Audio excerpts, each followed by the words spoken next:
जय गुरुदेव। आज एक बहुत अद्भुत कहानी हमारे शास्त्रों से मैं आपको बताने जा रहा हूं। ये सावित्री की कहानी, वट सावित्री की पूनम की जो हम पूजा करते हैं, इसकी कहानी है।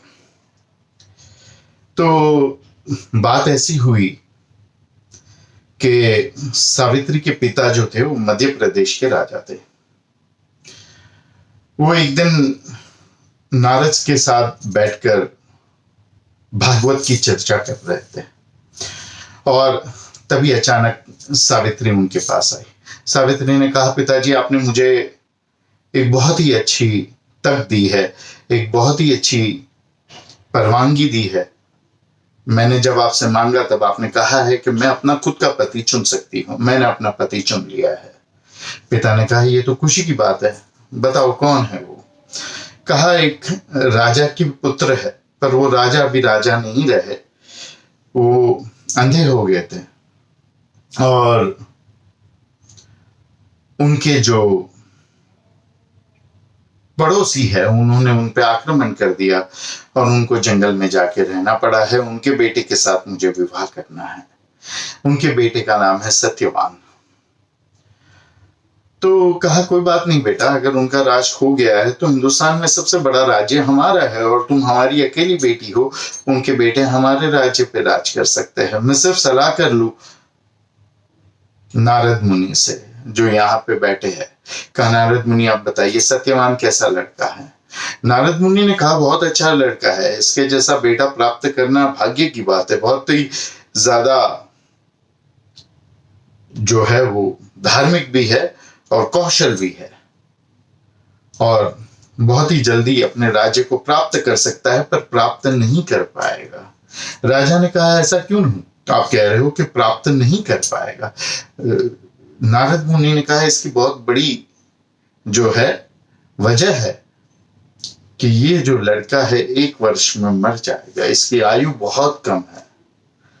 आयु कम होने के कारण वो कुछ भी आगे नहीं कर पाएगा। राजा चिंतित हुए। कहा, बेटी ये लड़के को छोड़ दे, इसकी आयु बहुत कम है। मैं स्वयंवर रचाता हूं तेरे लिए, और स्वयंवर जब हम रचाएंगे, अलग अलग राजा अलग अलग प्रदेश से आएंगे, तुम अपनी मर्जी के राजा से शादी कर लेना। लेकिन सावित्री मानी नहीं। सावित्री ने कहा, विवाह करूंगी तो इसी लड़के से करूंगी, वरना नहीं करूंगी। तो कहा, बहुत समझाने के बाद भी अगर नहीं मानी तो फिर राजा ने शादी कर दी। सावित्री की सत्यवान से विवाह हुआ। राजा ने कहा, अब हमारे राज्य का आपको भार उठाना है, आप यहीं रहिए। सत्यवान ने कहा, नहीं, मैं घर जमाई नहीं बनना चाहता, माता पिता की सेवा करना चाहता हूँ। पिताजी अंधे हो गए। कहा, ठीक है, अगर पिताजी अंधे हो गए तो उनको भी यहाँ पे रखो। बोला, नहीं, इसमें हमारी इज्जत नहीं रहेगी, हम जंगल में ही रहेंगे। सावित्री ने कहा, मैं अपने पति के साथ जंगल में रहूंगी। वड़ का झाड़ था, पूर्णिमा का दिन था, झाड़ पे लकड़ियां काट रहे थे सत्यवान, और एक नाग जो झाड़ पे रहता था वो डस लिया सत्यवान को। जैसे ही नाग ने डस लिया, सत्यवान गिर पड़े, मृत्यु हो गई। यमराज आ गए सत्यवान के जीव लेने को।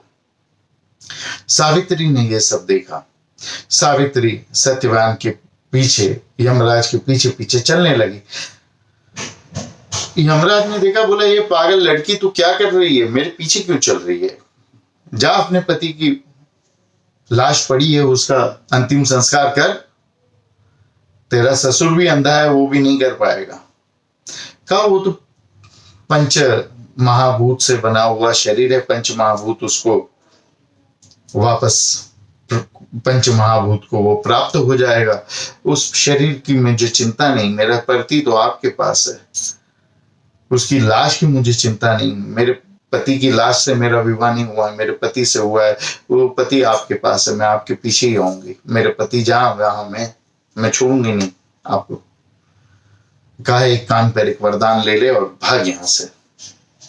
कहा, ठीक है, तो मेरे जो ससुर जी है वो अंधे है, उनको आग दे दो। तो कहा, ठीक है, आग ले ले। फिर पीछे पीछे चलने लगी। अरे मैंने तेरे को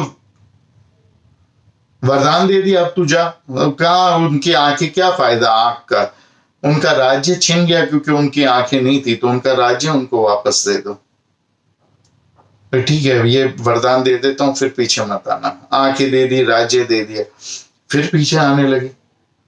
कहा अभी राज्य भी दे दिया, आंखें भी दे दी, अब राज्य लेके क्या फायदा यमराज।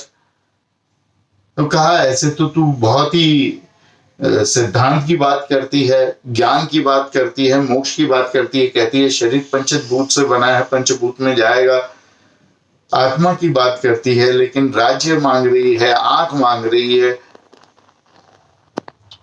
तो ये सब का क्या फायदा है। कहा आंखें तो चाहिए, पर हमारी आत्मा की आंखों से हम देख सकते हैं, लेकिन अगर आपने आंखें दी है तो राज्य भी चाहिए, क्योंकि दुख देखने के लिए आंखें का क्या लाभ। अच्छा, आंख भी मिल गई, राज्य भी मिल गया, पर अभी इस राज्य का क्या लाभ अगर इसको वारिस ना मिले।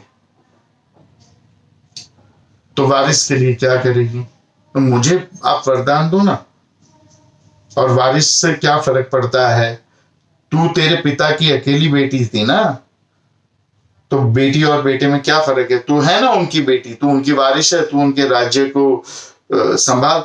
नहीं तो मेरे बाद कौन, मैं तो एक पतिव्रता हूं, मैं तो एक पति के अलावा किसी की हो नहीं सकती। मेरे बाद फिर उनके राज्य कौन संभालेगा, और मेरे पिता के राज्य को कौन संभालेगा।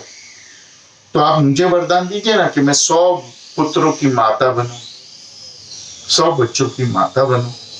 कहा जा, तुझे आशीर्वाद देता हूं 100 बच्चों की माता बन, पर तू यहां से जा, मेरा पीछा करना बंद कर दे। फिर भी पीछे पीछे। बोला अरे अब क्यों पीछे पड़ रही है। बोला 100 बच्चों की माता कहां से बनूंगी, मेरा पति जीवित होगा तो ही बन पाओगी ना। तो उनको छोड़ दो, उनको अपने शरीर में वापस प्रवेश करवा दो, तभी मैं ये अपने सपने को पूरा कर पाऊंगी 100 बच्चों का। बोला ठीक है, जा, तेरा पति तेरा इंतजार कर रहा है वड़ के पेड़ के नीचे। और फिर सावित्री ने जाके वड़ के पेड़ के नीचे से अपने पति को लिया, अपने राज्य को संभाला और सभी सुख सुविधा भोगी अपने जीवन में। तो जब दिमाग हो सावित्री जैसा और श्रद्धा भी हो सावित्री जैसी, तो यमराज से भी लड़ा जा सकता है, यमराज से भी वापस लाया जा सकता है अपने प्रियजन को।